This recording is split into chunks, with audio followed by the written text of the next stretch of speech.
we've learned that at a certain time of the day, we need to stop talking about the business and focus on our family. That's always a huge struggle for us. Our daughters will tell you that they have to remind us constantly, no more talking about work, mom and dad. Focus on us. So that's something that we've learned for sure, is that we have to have boundaries. And Andy's always reminding me, like, okay, it's time to shut down now, Natalie. It's time to get away from your computer. It's okay to stop working. Let's just be here. Let's just be present. Welcome to the Everyday Practices Podcast. I'm Reagan Robertson, and my co-host, Dr. Chad Johnson, and I are on a mission to share the stories of everyday dentists who generate extraordinary results using practical, proven methods you can take right into your own dental practice. If you're ready to elevate patient care and produce results that are anything but ordinary, buckle up and listen in.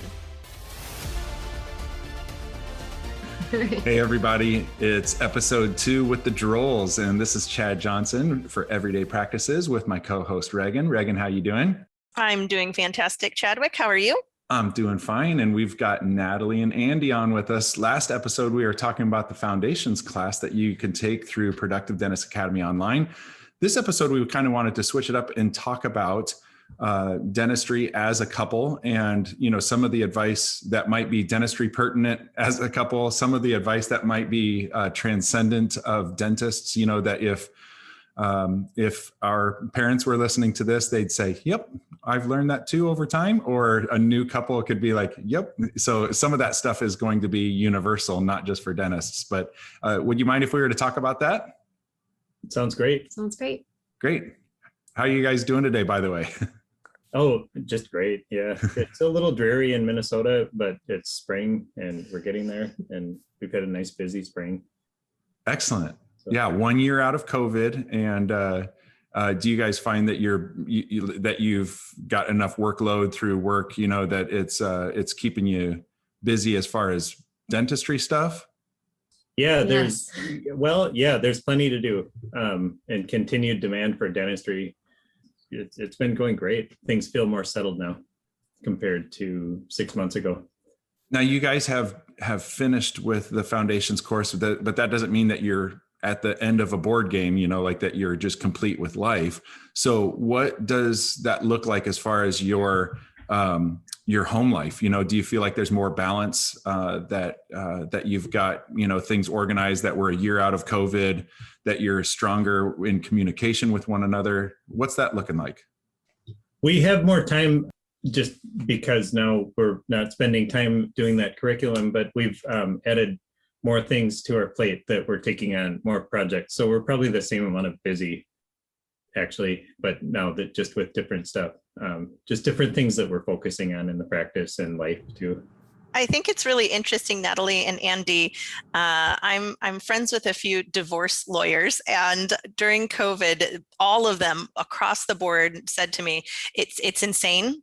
They've never been busier in the whole year. They're still busy. So I know a lot of couples haven't made it, which is sad. And I know that COVID was a clarifying time for a lot of people, and it pushed people together a lot they had to face things. And I find it really fascinating that you guys have seemed to go through it and become stronger during the process. And in my mind, that really harkens to a foundation in who you are as individuals, in addition to your union together. And I have kind of an oddball question, but individually, why did you want to become a dentist in the first place? I came from a family where my aunt is an orthodontist, I guess. And then we had a good family friend who was an oral surgeon, and that's what initially triggered my interest in it. But I don't know, I just decided in high school that would be a great career. And I spent some time working in an oral surgery office. So actually, I thought I'd maybe go into surgery at first, until I realized that I didn't really want to work 7 days a week and be on call. But yeah. Andy? Yeah, my story, I'm so lucky. It's such a lucky break.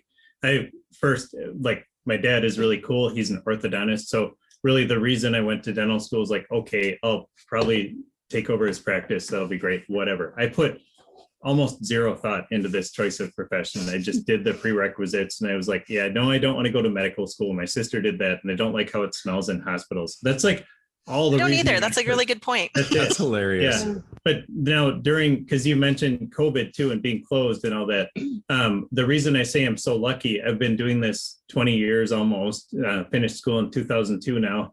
And you really find out when you have something taken away from you, you find out whether you want it back, right? And COVID took something away from us. Oh, I missed it so much. I just wanted to work. I wanted to get back in and see the patients so badly. And that continued until the night that the state allowed us to reopen. And it was like the night before Christmas, the night before we got to reopen. And it wasn't about like, okay, good, we're going to stop worrying about losing money and things like that so much. It was just like, oh, I just got to get back in there. So I didn't vet this profession at all the way somebody should to find out. Like, I didn't even really know what a dentist does all day. Something to do with teeth, I guess. But What do we do all day anyway? Yeah. Yeah. Then during being closed, and this will start to go back to practicing together and also being married, raising kids together and everything. It was a practice retirement for us. It was a rehearsal for retirement where we get to answer the question, are you going to go crazy when you don't have anything to do when you're retired someday? For me, the answer was no. And I wonder how we're going to get along if we're both in the same house all the time and we're not busy with work. Like, remove the practice from the equation. We got along really, really well. And it was just really nice to spend time together. Natalie, how did you answer that question? Will you go crazy Yeah. when you finally don't have dentistry to do? I think I'll find plenty of other things to do. Right on. But you're right. It is it does take over our lives, right? Running a business and so so it's impossible to be objective about like, why are we working so hard? What's the reward going to be? Like, now we see like, okay, retirement is going to be sort of like COVID. We're going to be able to always look back on COVID as COVID, but hopefully be able to travel a smidge. Yes. Yeah. COVID with like more options and more resources. And so now that makes it easier to plan for retirement, knowing what it's going to be like. I think that was a real gift to us. It sounds to me like both of you really think strategically about your life. I don't know that I would ever say the word strategic when I think about my life, but it sounds to me like you've done a lot of introspection and a lot of communication with each other. And I know that is one of the big hurdles that all couples have inside and outside of dentistry as well. When I first talked with you, Andy, about COVID, there's been times where you've been really emotional. And like you said, when you missed the patients and found out that you missed the patients, I mean, on your face, I could see it was hurting you. And then there was this other side to you where you were really optimistic and excited about the opportunities. Whereas I know Natalie, maybe you were not feeling so excited about COVID and I don't know if you would call that extended time an opportunity or if it was, rather stressful. So there's a little bit of a contrast there going on. How did you hold each other and communicate with each other through something that was a really uncertain time? I slept a lot. That was job number one. We spent a lot of time sitting in the front steps, soaking in the sunshine and discussing what to do next. And then, typical routine. I wake up. I try to sleep until 10:30. This is great. I like to sleep. I come downstairs and Dr. Bruce Baird was usually doing a webinar. It seemed like every single day. And so I'd hear his voice echoing through the kitchen and I'd go, what's he talking about today? And so we just had this little routine and we had little like one or two decisions to make every few days about whether to apply for the loan now or wait another few days or just things. What did we? I don't know. We did decide really quickly as soon as we were shut down. We decided very quickly that now was the time to switch from paper charts to electronic records. Mm-hmm. So that actually took quite a bit of our time up during the COVID. And I don't know, I feel like there is just a lot of work to be done with that. So we really did keep busy just with that conversion. And then also, dealing with some staff issues. We had some staff not return and I don't know, it was like our whole practice was a little bit upended. So we had a lot of work to do behind the scenes. So I felt a little more stressed about it maybe than Andy did, but I do a little more of the administrative work than he does too. So by the end of it, I remember thinking like, wait, can't we have one more week? Because there was this momentum of like, wait, we get to reinvent how we practice a little bit. We don't have to go back to how things were before. And we were starting to see things that we want to change. And we continued that when we reopened all sorts of different ways. Like, let's change how we take in new patients. Let's change some of the marketing, just things that we wanted to do anyway. Would you attribute that mindset, Natalie, would you attribute that mindset to how you handle conflict as well? I mean, from an outside perspective, especially back in the first episode we had together, you talked about how your philosophy of care has evolved, how you are starting to hone into Invisalign, whereas Andy wants to hone into full mouth rehab. Conflict is bound to arrive, I'm sure, over almost 20 years of practicing together. Have you learned? Are there mistakes that you've made that you've kind of been like, learned from and could advise other partners in dentistry or married couples on how to handle conflict? That's a tough question. I would say we've learned that at a certain time of the day, we need to stop talking about the business and focus on our family. That's always a huge struggle for us. Our daughters will tell you that they have to remind us constantly, no more talking about work, mom and dad, focus on us. So that's something that we've learned for sure, is that we have to have boundaries. And Andy's always reminding me, like, okay, it's time to shut down now, Natalie. It's time to get away from your computer. It's okay to stop working. Let's just be here. Let's just be present. I'll say, like, it's 10 o'clock and I hold up it's 10:05. Yeah. Okay. Yeah. But do you guys even find that when you're traveling that you end up talking about, like, hey, I just had a patient call for an antibiotic, and then it gets going into, stuff. And then sure. Do your daughters go, can we ski now? Yes. Yeah. Oh, sure. Yeah. Yeah. Those poor things. They say they're never going to be dentists, but we'll see. We'll see. I don't believe that for a second, because and let me tell you, I hope everybody heard what you said, Natalie and Andy, because I can relate to it so personally. I have a daughter who's 13, and she has specific times, and she'll like ding me too, like in real time, almost like a rubber band kind of snapping your arm. She'll be like, you're talking about work right now. It's your agreement not to talk about work right now. It's not easy to do. And I worked with my husband for 15 years, and we're excited about it. We want to talk about it. We want to improve, our working situation. And it was very fun, but putting up the boundaries definitely was a healthy choice. Yeah. Yeah. As a married doctor owner partner that I am, I've always been pretty intrigued by partnerships where the people aren't married, because that to me is an interesting, like, alternative to what we have. And I've watched people go through that in dentistry and even in other businesses too. And that seems hard in its way too, that you have maybe two significant others corresponding to the two partners that are inside the business, and they're both pulling at the partners in different ways, wanting resources. It doesn't have to be money or control. It might just be the person's time, but that seems more complicated in a way. Yet at the same time, what we have, it's a disadvantage that my business partner is right there 24/7. And anytime anything about the office pops into my mind, great, I can just talk to her about it whenever I want. That instant access, not so good for her. And we have to watch out for each other in that way.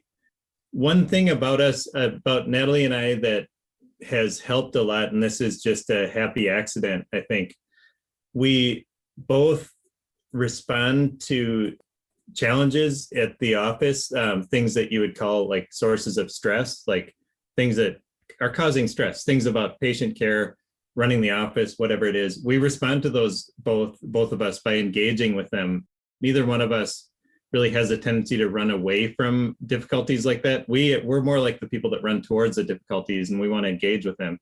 Then it's hard for us to disengage. But I do know with other partnerships I've seen between doctors, they don't always last. And a lot of times it's that one of the partners becomes just distant and disengaged, and the other one feels like they're doing all the work. We don't have that problem. We're just a little too hyper about the whole thing. So there's a balance there, but that's been a real advantage for us, that, like, Natalie and I both, we don't gravitate towards things like mindfulness and ways of escaping your stress. We just deal with the stress head on. And I think that's why we're so keen to ask for help from PDA and get involved with PDA too. Because, like, all right, if the practice is stressing us out, let's not get better at meditating after work. Let's work on the practice and let's go to the source of the stress and fix it there. That is a life philosophy that Natalie and I share. That's one of our values. I think. like that. And that's just a lucky break, because I could easily be the guy that gets really good at meditating and I'm out doing yoga every afternoon and she's not allowed to interrupt me. So what you're saying is it's kind of like Oragel, applying Oragel as opposed to being like, just pull the tooth, would you? Yeah, I think so. Yeah. And what we love about PDA is that they help us, you all help us fix the practice, which until we get that under control, there's no meditation in the world. Just to keep using that as an example, there's nothing in the world that's going to fix that source of stress. It's just going to keep spewing out stress until we fix it. Yeah. So here's my on the spot question. Yeah. And it's just it's our last question. I was just kind of curious for both of your response, and I apologize to the listeners ahead of time because they won't be able to see the reaction between the two of them. Oh, it's nothing provocative, but I was just kind of curious. Do you guys have a retirement strategy? Like what's your dream exit plan? Same day, done? What's that look like? We're working on that. Yeah, we are working on that. Yeah. Good. I think that is definitely part of what we are working on with PDA, realizing that we do need to mindfully plan for exit someday, and how do we want that to look. I'm of the mindset that I'd sort of like to just, sell it and then be done versus staying on and working. But it depends, doesn't it now? Yeah. Yeah, your answer, mine is only that I'm not married to any particular, that's a funny word to use right now. Yeah. I am because of this topic, but I don't have any particular outcome in mind where I feel like that's something that we're seeking right now and trying to design actually and craft and build for ourselves. We don't know yet, but I feel like we're at about the halfway point, God willing. Yeah. You two are so inspiring to us. I think it's at PDA, I've heard Bruce and Victoria say multiple times, the definition of a relationship is an agreed upon course of action. Right. And I see you two really holding each other respectfully with each other's opinions and looking forward in the right direction together. So, I mean, kudos to you and thank you for spending time with us and sharing this out to lots of dentists, and especially to ones that even aren't married, like you said, to consider all the angles and know the commitment that you're getting into. I want to point out something really funny that happened the first time we were talking earlier off not as part of this podcast, and you're like, you guys are so good at practicing together. It's so great. You make it look so easy. That paraphrase.